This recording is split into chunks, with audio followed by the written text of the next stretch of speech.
बोला भारत माता की वंदे। खरं तर आज कुठल्या मुद्द्यावर बोलावं,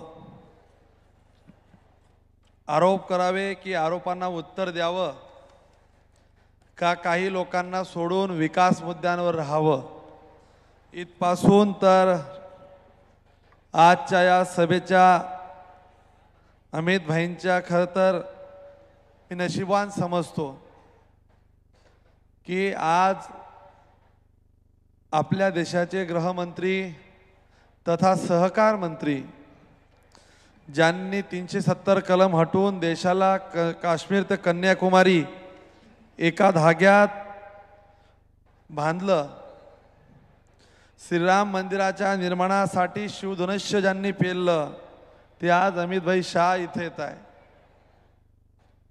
10 मिनिटात ते येणार आहेत। त्यांच्या समोर जास्त बोलताना मीही घाबरू शकतो। मी म्हटलं आपली भाषण अगोदर बोलू। बघा, मी तुम्हाला फार काही वेगळं सांगत नाही।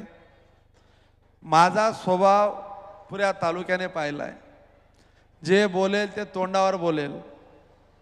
एक माणूस तुम्हाला तालुक्यातनं आणून दाखवावा की आम्हाला मंगेश दादाने खोटं आश्वासन दिलं, आमच्याशी खोटं बोलला, दिलेला शब्द पाळला नाही, असा एक माणूस इथं आहे का? माझ्या प्रतिस्पर्धी उमेदवाराने दिलेला शब्द पाळला असं सांगणारा माणूस या तालुक्यात भेटेल का? मी त्या मायमाऊलीला कधीच काही बोलत नाही, परिवारावर जात नाही, पण त्या माणसाची पाचीच अशी पुजली गेली आहे। खरं बोलणं त्याच्या रक्तात बिलकुल नाही। चाटा मारणं इथूनच ते सुरुवात करतात। कधीही पहा, कुठल्याही मुद्द्यावर मी त्या विषयावर आता येईलच, पण बघा या मतदारसंघात गेल्या अनेक वर्षापासून आपण राजकारण पाहत आहे। घोडेसर 10 वर्ष विरोधात होते, 5 वर्ष सत्तेत होते। व्यासपीठावर सगळे लोक बसले, खासदारताई आहेत, जिल्हाध्यक्ष आहे, अमोलदादा आहेत, संजय पवार आहेत, पवनराजे आहेत, आमचे तालुक्याचे अध्यक्ष आहेत, दळकेकर महाराज आहेत, शहराचे अध्यक्ष आहेत, वडीलधारी सगळे लोक आहेत, ताई आहेत, जिल्हा परिषद सगळे सभापती आहेत। मी नाव म्हणले का आता यासाठी टाळतो की वेळ खूप कमी आहे आणि अमित भाईंकडून सूचना आहे की मी आल्यावर डायरेक्ट भाषण करणार आहे। मी नामोल्लेख तर घेतोच, परंतु तुम्ही बघा आता ही वेळ आली आहे। 2014ला आपण का म्हणून आमदार केलं या माणसाला? त्यावेळेची आश्वासनं आठवता का? काय काय बोलला? बेलगंगा माझी माय आहे, याने सुरुवात केली की नाही केली? नाही, तुम्ही पण बोला। मी जर खोटं बोलत असेल तर मला सांगा।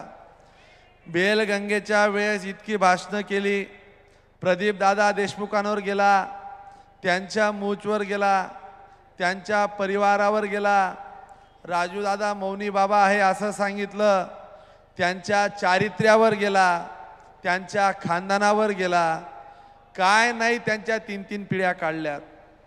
हरामखोर, नालायक, बेशरम एवढ्या शिव्या त्यांना दिल्या। आज अशी वेळ आली, त्यांच्या दाराशी लोटांगण घालावं लागतंय। स्वतःचा फोटो छोटा आणि त्यांचा फोटो मोठा लावून मत मागत फिरावं लागतंय। हे 10 वर्षाचं राजकारणात राहून या छत्रपती शिवाजी महाराज चौकात या। अरे एक माणूस तुम्हाला चांगलं या तालुक्यात बोलत नाही, सगळी जनता तुम्हाला शिव्या घालते। त्यांच्यावर तुम्ही काय काय नाही आरोप केले, सगळ्या जवळच्या मित्रांना भडकवलं, त्यांच्या चरित्र, व्यवहार, जात, धर्म या सगळ्यांच्या डोक्यात घातलं। 2014ला पठ्ठ्याला आपण आमदार केलं, म्हणे बेलगंगा आमची माय आहे। तो विकला जायला नको, आंदोलन उभी केली, पायी पदयात्रा काढली। बघा संजय पवार इथं बसले आहेत. जर बेलगंगा तुमची माय होती, ती विकली जायला नको होती. अरे घ्या तुमच्या आईची शपथ, तुमच्या खात्यातनं पैसे ट्रान्सफर केले आणि उमंग शुगरच्या नावाने वसंत सहकारी साखर कारखान्याचं टेंडर तुम्ही घेतलं. म्हणजे स्वतःची इथली आई सांगायची आणि शेजारची आई विकत घ्यायला जायची. हा कुठला न्याय आहे? या माणसाने MIDC मध्ये सगळ्या उद्योजकांना त्रास दिला. भारत वायर ऑफ अंबुजावाल्यांना त्रास दिला. त्यांचा मला आत्ताही फोन आला, दादा आपको कुछ मदद चाहिए क्या? मतलब मैं किससे पैसे खाता नहीं, नहीं हमारा काम है पूछना. हमको बहुत तकलीफ थी, हम एक्सपांशन नहीं कर पा रहे थे यहाँ पे. उद्योजकांना त्रास दिला. MIDCच्या स्वतःच्या लाडक्या पाहुण्याला कमिशन दलाली घ्यायला लावलं. नोकरीच्या नावाने पैसे घेतलेत. घेतले का नाही घेतले? तालुक्यात जाऊन विचारा काय हाल झाले.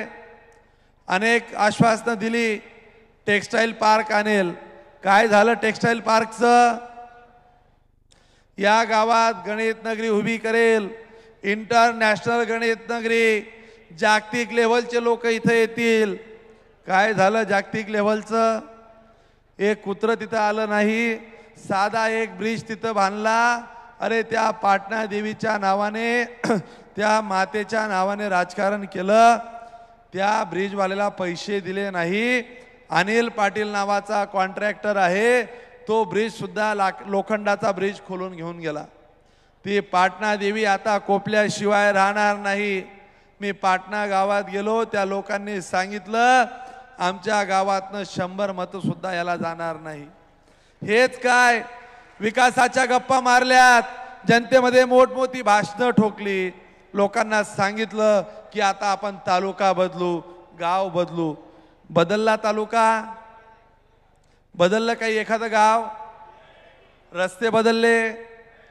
पट्ट्याने परत काय केलं? नगरपालिका आली.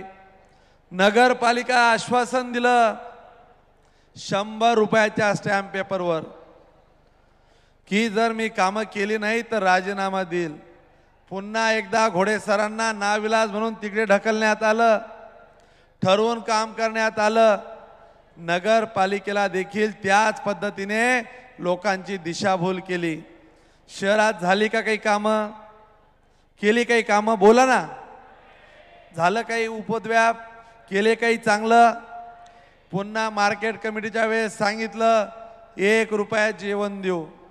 दिली का नाही मार्केट कमिटी ताब्यात? रवी आबाशी तर पहिल्याच दिवशी पार्कत फाडून टाकली. झालं काही मार्केट कमिटीमध्ये?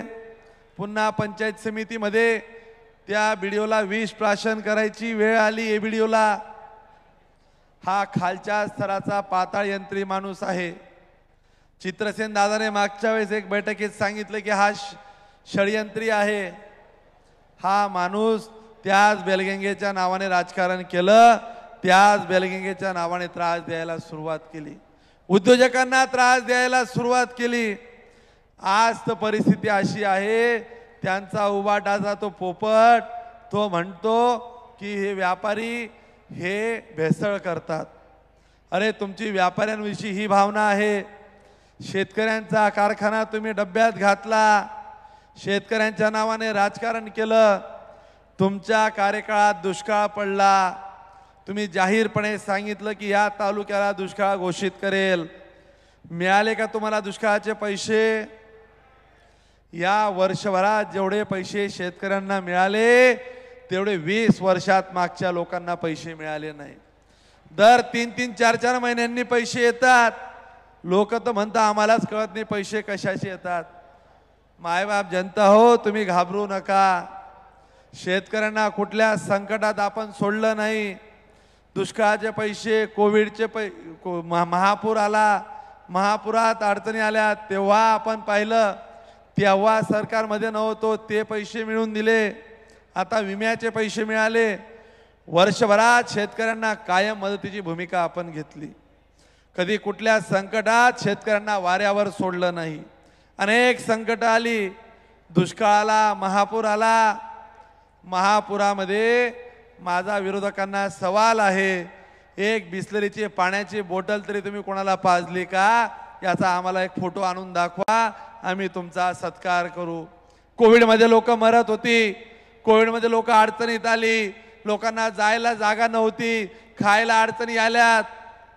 अशा वेळेस एखादा आम्हाला तुम्ही दाखवा, अरे एखाद्या नुसत्या माणसासाठी फोन केला, त्याचं भांडवल केलं।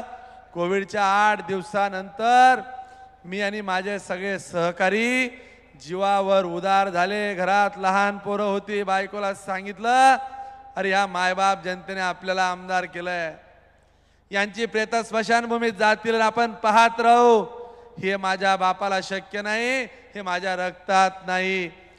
पहिल्या दिवसापासून जीवावर उदार झालो आणि प्रत्येक वेळेस तुम्ही पाहिलं कोविडमध्ये कोणी माणूस भुका झोपू दिला नाही। प्रत्येक अडचणीला या चाळीसगावकरांच्या सोबत राहिलो। महापुरात घरं वाहून गेली, 40-50 घरं त्यांना आपण आश्रय दिला। सरकारमध्ये नव्हतो, सरकारकडे अनेकदा मागणी केली, सरकार बदललं, राहिलेले पैसे देखील आपण त्यांना मिळवून दिले।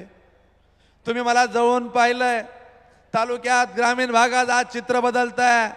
माझ्यावर अनेक आरोप केले जात आहेत, माझ्यावर तर एक आरोप केला, कान खोल के सुन लो, मला सांगितलं की 5 कोटी रुपयाचा हा चौक आहे, 5 कोटी रुपये खाल्ले छत्रपती शिवाजी महाराजांच्या चौकात। अरे बापा हो, बाबा हो, ही अवलादी तुमच्या असतील असे पैसे खायच्या। त्या चौकाची किंमत किती माहिती का तुम्हाला? माहिती कोणाला? माझं भाषण लाईव्ह आहे, त्यांनी सगळ्या शासनाची कागद तपासून घ्यावी। अरे बाबा, तू इंजिनियर आहे, भाडोत्री माणसांच्या हातून माझ्यावर काय आरोप करतो? जर आईचं दूध पिला असेल तर शिवाजी महाराज चौकात ये, जर नाही तुला तिथं उत्तर दिली तर नावाचा मंगेश चव्हाण नाही। एक आरोप माझ्यावर करून दाखव, कोणाच्या नोकऱ्यांचे पैसे खाल्ले, कोणाच्या ठेकेदारांचे पैसे खाल्ले, कोणाची दलाली खाल्ली। अरे असली कामं करायची गरज नाही। गिरीश भाऊंसारखा माणूस माझ्या पाठीमागे असताना असले धंदे मी कधी केले नाही। गिरीश भाऊंनी मला अनेकदा, तुम्हाला मी त्यांनी सांगतीलच, या चौकाचं तुम्हाला फक्त सांगतो, 5 कोटीची प्रशासकीय मान्यता होती, निविदा मंजूर झाली 3,76,00,000ची। स्टेशन रोड सेंट्रल बँकेपासून संलग्न रस्त्याचे आणि कॉन्क्रीटचं बांधकाम, त्याला 3,03,48,000 रुपये खर्च झाले। गटारीचं काम केलं, त्याचे पैसे वेगळे झालेत। डिवायडर आणि तत्सम कामे 19 लाख रुपये, पेवर ब्लॉक आणि फुटपाथ आणि पददिवे 11 लाख रुपये, आणि छत्रपती चौकाचे राजमुद्रा शिल्प आणि बांधकाम आणि ट्रॅफिक आयलंड फक्त 25 लाख रुपयाचा आहे। तुला आव्हान आहे, 25 लाख रुपयात जर तू चौक मला बांधून दाखवला तर तुला मी समजेल की उन्मेष पाटील हा खरा माणूस आहे। बांधून दाखव, 25 लाख रुपयात तुझ्याकडनं बांधला जाईल का? अरे दलाली खाल्ली असती तर अशी कामं उभी राहिली नसती। रात्रीतनं कामी उभं तुम्ही राहताय, वेळेच्या आत कामं होत आहे, गुणवत्तेची कामं होत आहे। अरे माझ्यावर आरोप करताना लोकांपुढे काय आरोप करता? जाहीरपणे या, गिरीश भाऊ इथं बसले आहेत, सगळे इथं व्यासपीठावर आहे। ज्या दिवशी माझ्यावर आरोप होईल, माझ्यावर आरोप केला ड्रग्स माफियांशी संबंध आहे, जर तू तुझ्या आईचं दूध प्याला असशील तर तुझे 2 वर्षाचे सीडीआर दे, माझे तर 10 वर्षाचे सीडीआर घे। मी माझ्या बायकोशिवाय, जवळच्या कार्यकर्त्यांशिवाय, गिरीश भाऊंशिवाय, नेत्यांशिवाय कोणाशीही संपर्कात राहत नाही। एक जर चुकीच्या माणसाच्या संपर्कात आलो असेल तर छत्रपती शिवाजी महाराज या जनतेची माफी मागेल। अरे असल्या अवलादी आम्ही नाही आहे, वारकऱ्याचा पोरगा आहे, संस्कार आहेत, खोटं बोलून कधी कामं केली नाही। माझ्या जवळच्या कोणालाही विचारा, मंगेश चव्हाण कधी चुकीच्या कामात भाग घेतो का? तुझे कोणकोणते किस्से सांगू आम्ही इथं आता? आम्ही तुझ्या वैयक्तिक आयुष्यात जाणार नाही, तो आमचा संस्कार नाही, ती माझी संस्कृती नाही। परंतु तुकोबारायांनी सांगितलंय, नाठाळांच्या हाती काठी मानावी लागते, नाही तर देव लंगोटीची काशी काठी। बघा, जो माणूस मला सांगतोय की याने शिवाजी महाराजांच्या याच्यात पैसे खाल्ले त्याला हे उत्तर आहे. महाराणा प्रताप चौकांच्या संदर्भात फक्त 89 लाख रुपयाचा तो चौक आहे. याही पलीकडे तुम्हाला सांगतो, जो माणूस माझ्यावर आरोप करतोय अरे तुम्ही कशात पैसे काढले, ही कागद आणली आहेत, उद्या ही जनतेसमोर कागद जातील. तुम्ही मोसिन ॲग्रो नावाच्या कंपनी सोबत टायअप केला आणि या गावामध्ये 22 एकरचा कत्तलखाना उभारण्याचं पाप केलं. ही पापाची ताडपत्री तुमच्या समोर जनता इथं ठेवतोय मी. काय केलं बघा. त्या जागेला कधी मंजुरी मिळाली? मला त्या मोसिन ॲग्रोच्या लेटर हेडवर यांच्याच कार्यालयातल्या सगळ्यांना पाठवलेल्या पत्रातनं मला कळालं. Allotment letter regional office MIDC 8 फेब्रुवारी 2016 त्यांना प्लॉट मिळाला. 2016 आमदार कोण होतं? पठ्ठ्याने आमदार झाल्यावर पहिलं काम काय करावं भाऊ? तर कत्तलखाना 2016 आणला. ॲग्रीमेंट केलं 7 एप्रिल 2016. त्याचं पोझिशन दिलं 15 फेब्रुवारी 2016. Building plan approval, drainage plan approval MIDC Dhule यांच्याकडनं घेतलं. प्रोव्हिजनल नो ऑब्जेक्शन सर्टिफिकेट दिलं 7 फेब्रुवारी 2017. MPCBचं दिलं. महाराष्ट्र पोल्युशन बोर्डाची 10 मार्चला दिलं. अरे हे सगळी पापं तुमच्या कार्यकाळात झाली. आमदार झाल्यानंतर फेब्रुवारी महिन्यात कत्तलखान्याची वीट रचू देणार नाही हा सांगणारा आमदार म्हणजे मंगेश चव्हाण आहे. मुकासाच्या मुद्द्यांवर तुम्ही पाहताय. कुठल्या मुद्द्यांवर आज बोलावं या माणसावर फार बोलण्याची गरज नाही. ज्या माणसाने त्या माणसाला मोठं केलं, गिरीश भाऊ सारखा माणूस सोबत राहिला, आज गिरीश भाऊंवर आरोप करायला लागला. अरे हा बाप होता, गिरीश भाऊ सारखा माणूस मागे होता. भारतीय जनता पार्टी होती, कमळ होतं, मायबाप जनता होती, ही सगळी लोक होती, म्हणून तू आमदाराचा खासदार झालाय. आव्हान आहे तुला या सगळ्या कार्यकर्त्यांचं. भाऊ माझ्या तालुक्यातल्या आमच्या सगळ्या कार्यकर्त्यांनी शपथ घेतली आहे. आमदार तर सोडाच, हिम्मत असेल तर फक्त ग्रामपंचायत दरेगावची सरपंच होऊन दाखव. तुझ्या घरी तुला सांगतो अरे आमदार किती दूरच, ही मायबाप जनता तुला आता आमदार कधीच होऊ देणार नाही. तू यांना फसवलंय. फक्त सरपंच होऊन दाखव, मग तुला समजेल की उन्मेष पाटील तू खरा आहे. अरे रात्रंदिवस लोकांमध्ये राहतो, कामं करतो, फसवेगिरी कधी करत नाही, कधी तुम्ही पाहिलं नाही. आज तुम्हाला मी विनंती करायला इथं जमलोय. या तालुक्याचा निर्णय आपल्याला सगळ्यांना 20 तारखेला घ्यायचा आहे. आणि मला माहिती आहे बरेच लोक म्हणतात गिरीश भाऊ मला म्हटलं की तू खूप मतांनी निवडून येतोय, तू लक्ष फार घालू नको. किशोरप्पा म्हटलं की तुम्ही पाचोऱ्याला थोडं वेळ द्या, कन्नडला जायला सांगितलं, इकडे जा तिकडे जा, पण असं करून चालणार नाही. मी तुम्हाला सांगतो राजकारण हे राजकारणासारखंच करावं लागेल. हा एकदम कलोट माणूस आहे. हा खोटी आश्वासनं देतो, अनेक लोकांना तिकीटं वाटतोय, अनेक लोकांना नोकरीचे आमिष देतोय, अनेक लोकांना जातीभेद करतोय, जाती जातीमध्ये विष पेरतोय. मला सांगा, म्हणतो की याला जातीवाद जमत नाही, हा जातीवादी आहे. अरे आज विरोधक म्हणताय माझं छोट्या छोट्या समाजांपासून तर सगळ्यांना बघा, आज चौधरी समाज सगळ्या सोबत आहे. महाराणांना मानणारा राजपूत समाज आज सगळ्यात सोबत काम करतोय. माळी समाज सोबत आहे.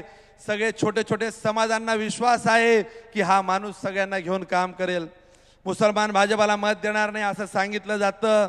माझं मुस्लिम बांधवांना एवढंच आव्हान आहे, तुम्ही ज्या प्रार्थना स्थळावर ईदगाह मस्जिदमध्ये प्रार्थना करतात, जिथं कुराण ए शरीफला साक्षी ठेवा आणि त्या खुदा अल्लाहना फक्त एवढंच विचारा, ए खुदा जिस गांव में हम पैदा हुए हैं उसी गांव में जो कब्रिस्तान था जहाँ पे हम सब दफन होने वाले हैं, वो दफन विधि में किसने अडथळा लाया, वो जगह कब से मिल नहीं रहा था.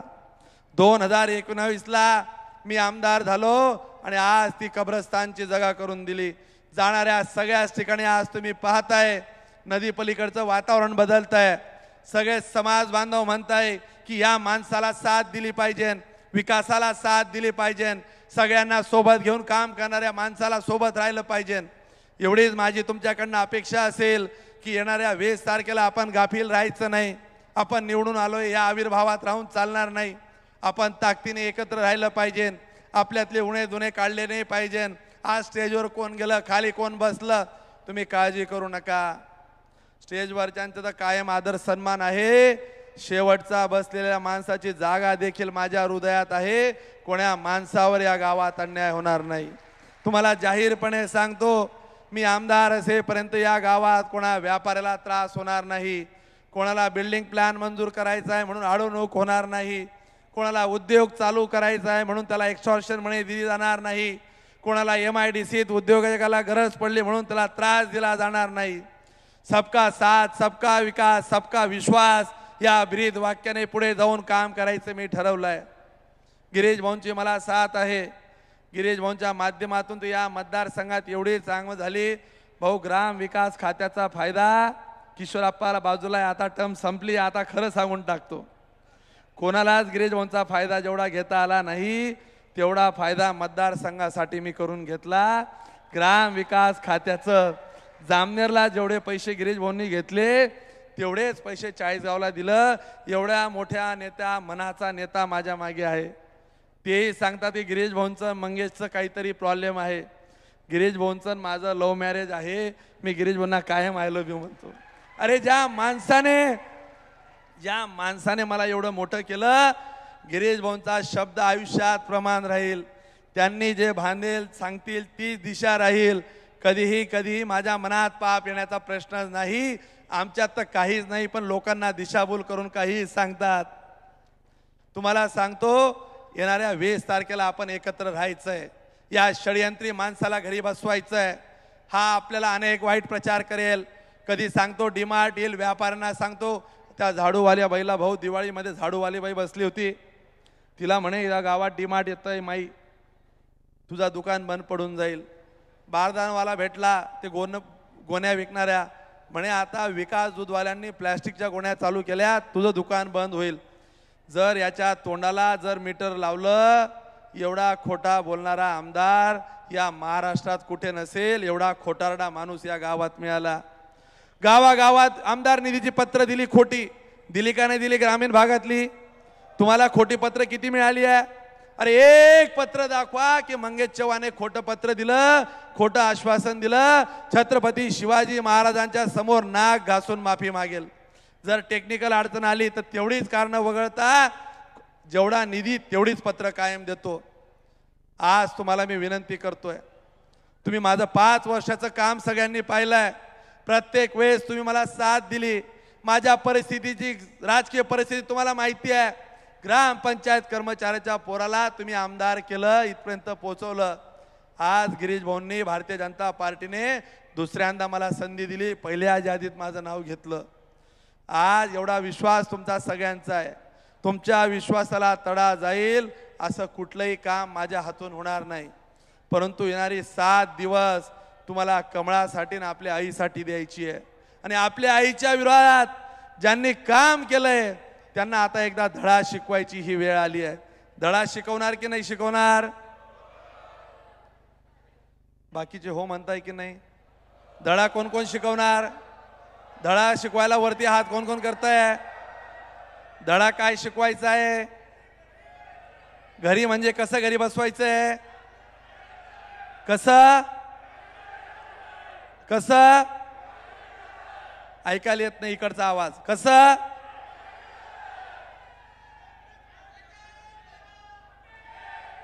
घरी कसं बसवायचंय ठरलं. पण त्यासाठी तुम्हाला सांगतो, तो रात्रंदिवस लोकांमध्ये द्वेष पसरवतोय, लोकांची मन दूषित करतोय. असं करून आपल्याला चालणार नाही.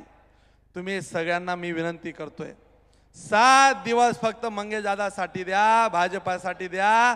5 वर्ष तुमच्या मागे मी आहे. थांबू आले का? 5 वर्ष तुमच्यासाठी मी देणार आहे. आज मी तुम्हाला एवढी जाताना विनंती करेल, भाऊ माझं झालं की तुम्ही, भाऊ त्यांच्या समोर तुम्ही बोलायचंय. नाही नाही भाऊ, मला तुम्ही बोलावंच लागेल, चालणारच नाही. काय होणार नाही भाऊ. मी तुम्हाला पुन्हा एकदा विनंती करेल, 20 तारखेपर्यंत, येणाऱ्या 20 तारखेपर्यंत तुम्ही आता अलर्ट राहायचंय. आपल्या गावात थांबायचंय. तालुक्यावर फिरण्याची गरज नाही. गण गट परिसर कोणीही मोकळा सोडायचा नाही. हातात हात घेऊन काम करायचंय. कोणी नाराज असेल त्याला समजवायचं आहे. कुठल्या जाती धर्मामध्ये तेढ असेल त्याला समजून सांगायचं आहे. आणि 20 तारखेला कमळ याची निशाणी समोर मंगेश दादासाठी तुम्ही सगळ्यांनी आशीर्वाद द्यावं एवढंच तुम्हाला सांगतो. आज एवढ्या मोठ्या संख्येने मायबाप जनता आली. जाताना एकच सांगेल, आयुष्यातल्या शेवटच्या क्षणापर्यंत श्वासापर्यंत या चाळीसगावकर जनतेला ज्या मायबापांना साथ द्यायचं मी वादा तुम्हाला करतोय. कुठल्याही संकटात दुःखात अडचणीत कधी कोणा कार्यकर्त्याला जाऊ देणार नाही. सगळ्या अडचणींना तुमच्या सोबत राहील हा तुम्हा सगळ्यांना विश्वास देतो. तुम्ही एवढ्या मोठ्या संख्येने आलात म्हणून तुमचा आभार मानतो. जाताना पुन्हा सांगतो, गाफील राहू नका. रात्र वैरायच्या आहेत.